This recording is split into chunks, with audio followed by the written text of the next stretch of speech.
Robbing people is easy when you're the federal government.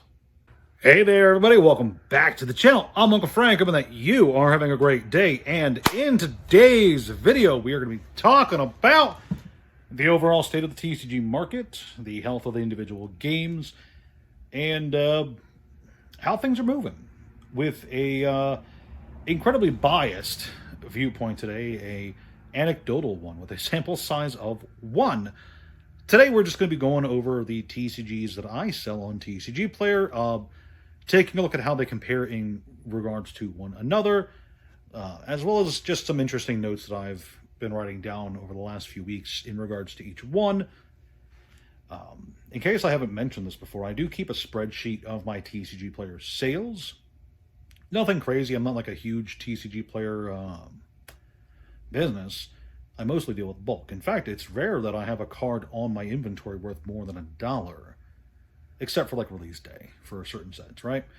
But besides that, yeah, I do keep track of a bunch of TCGs, the big ones, Magic, Pokemon, YuGiOh, as well as Force of Will, Flesh and Blood, Digimon.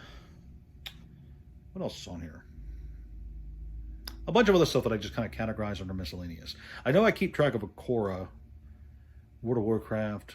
Everything I sell, I basically keep track of. But mostly the smaller ones get thrown under their own miscellaneous category. But yeah, 6 TCGs that I keep track of. Magic the Gathering, Pokemon, YuGiOh, Flesh and Blood, Force of Will, Digimon. Somehow that came out to 6. And yeah, in today's video, I'm just going to go over all of those. I'm not going to give you guys specific numbers. I do have specific numbers for it, but I always feel weird talking about specific cash flow. But I am going to talk about how they did in relationship to one another. That's not really a good video title. This is a very disjointed video already. I'm like a minute in, and I'm already stumbling over my words. Anywho, let's get this show on the road and talk about who is the big winner of 2025 so far. We are halfway through the year, a little over halfway through the year. And so far in 2025, the best performing TCG I have on TCG Player is Flesh and Blood. Surprise! To the surprise of nobody, Flesh and Blood is doing fairly strong, especially in regards to how it did, especially in comparison to how it did. I'm really good with words. In comparison to how it did last year, Flesh and Blood is doing really good, really strong, and is seeing a lot of growth. And for me particularly, I'm noticing damn near double the sales in comparison to the same time last year, which is great, in my opinion. I do like Flesh and Blood a lot. I am, of course, biased towards that TCG, so I'm happy if it's doing good. But there's a lot to kind of take into account. There's a lot of hype around Flesh and Blood right now. There's a lot of growth in the card game, not just in terms of player base, but in terms of attention on the TCG. There's more channels popping up for it all the time. There's more dedicated Flesh and Blood channels. There's more people attending pre-release. I've definitely noticed more people at pre-release for the various recent sets. High Seas was really good. And there's just a lot of positivity in the TCG right now. So that all contributes to just more sales for me personally. And I don't think I've added more Flesh and Blood to my inventory than usual. So that's definitely something to keep aware of. It's not like I'm adding more fab typically. In fact, for High Seas, I actually know for a fact that I added less because it was harder for me to get a hold of cases. You can't really see it, but over here, I've got 11 long rows of Uprising. Got a lot of Uprising, a lot of Dynasty, a lot of heavy hitters. And only got 3 little boxes. I got 6 for heavy hitters, 6 for Dynasty, 6 for Rosetta. For High Seas, I've only got 3 because it was pretty difficult for me to get a hold of High Seas sealed product to put on my inventory. And what I did get sold really quick, so I had to downsize the boxes pretty fast. So yeah, Flesh and Blood's doing solid. People are really liking it. And I'm not at all surprised by the fact that it's doing the best of the TCGs that I sell. Next up, Magic the Gathering. I can't say I'm too surprised by this one either. Magic the Gathering has always been a strong seller for me. And it is also, by definition, by default, kind of the TCG I add the most to my inventory. I buy a lot of bulk. A lot of bulk. And a lot of the bulk out there on the market is Magic the Gathering bulk. So, by default, it is what gets added to my inventory the most. But that's not the only reason. There also is a bit of a resurgence in excitement for Magic the Gathering in comparison to last year. The new sets are definitely doing pretty solid. The Universes Beyond sets have been a huge boon to the game. And there's more hype than ever for a lot of the weird side products, which bleeds over into the singles and the bulk stuff. So it doesn't surprise me at all that Magic is doing as well as it has been. It's doing a bit better than it had last year. Definitely doing better than it was doing in 2023. And I've got to say, take my personal opinions on the game and its current direction out of the equation. And Magic is looking fairly strong right now. I'm sure by now, if you are in the Magic sphere, you are aware of the current situation with regards to Edge of Eternities, in that the collector boxes are looking to be really rare, pretty in demand too, considering what's in the set. So there's even more hype going into this now, and I anticipate the next few months are going to be as full of sales as the last few. So no surprise there.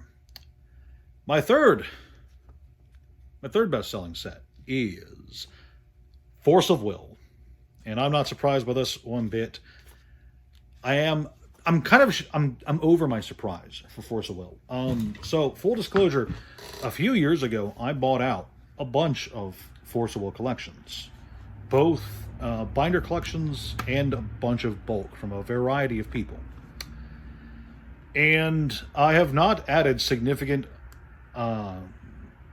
amounts of Force of Will to my inventory since then.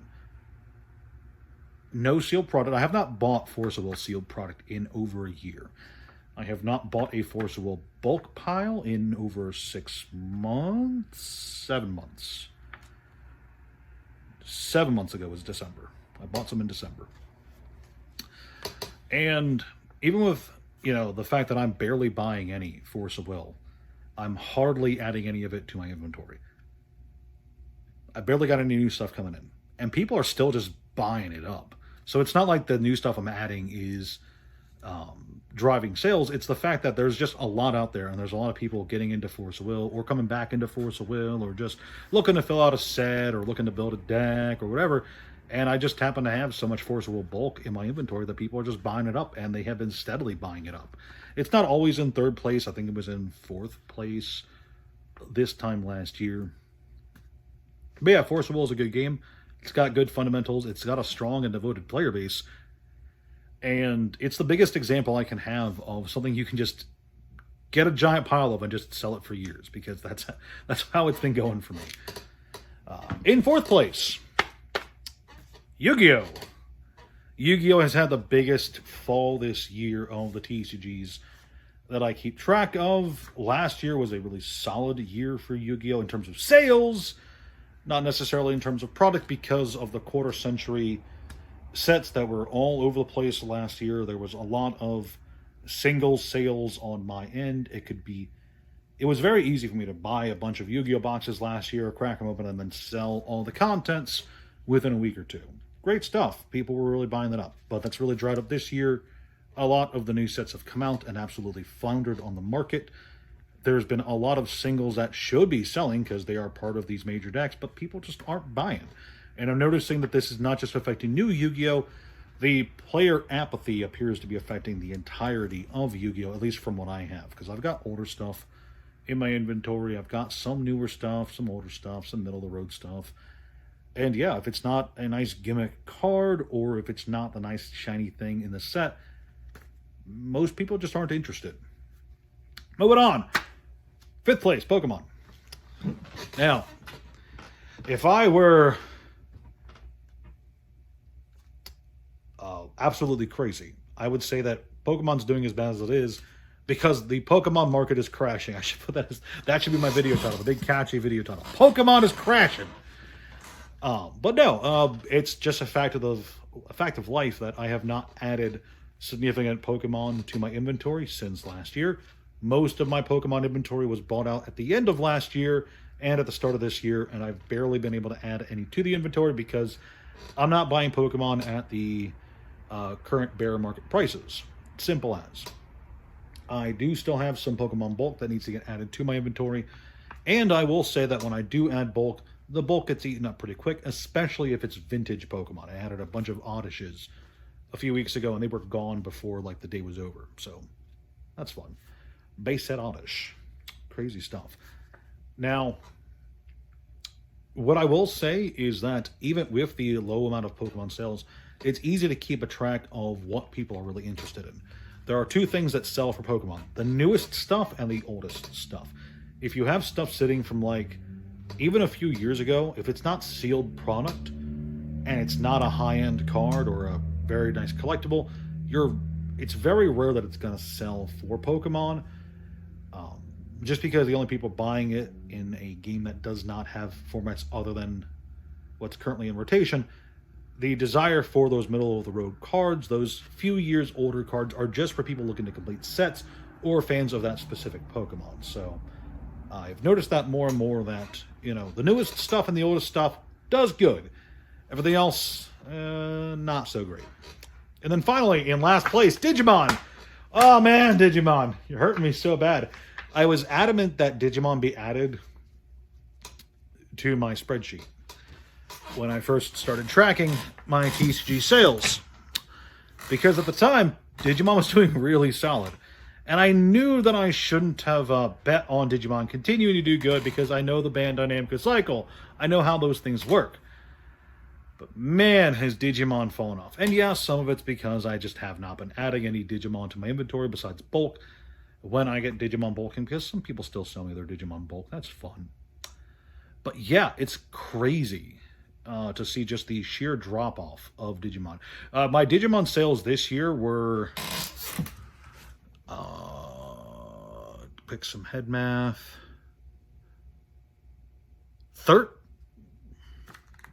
Hang on.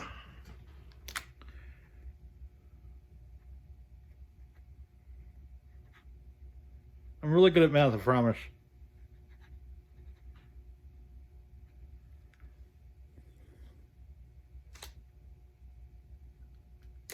I'm not going to give the numbers because then someone's going to call me an idiot in the comments. But if by my math, my Digimon sales this year are 14% of the sales I had for it last year. Crazy stuff.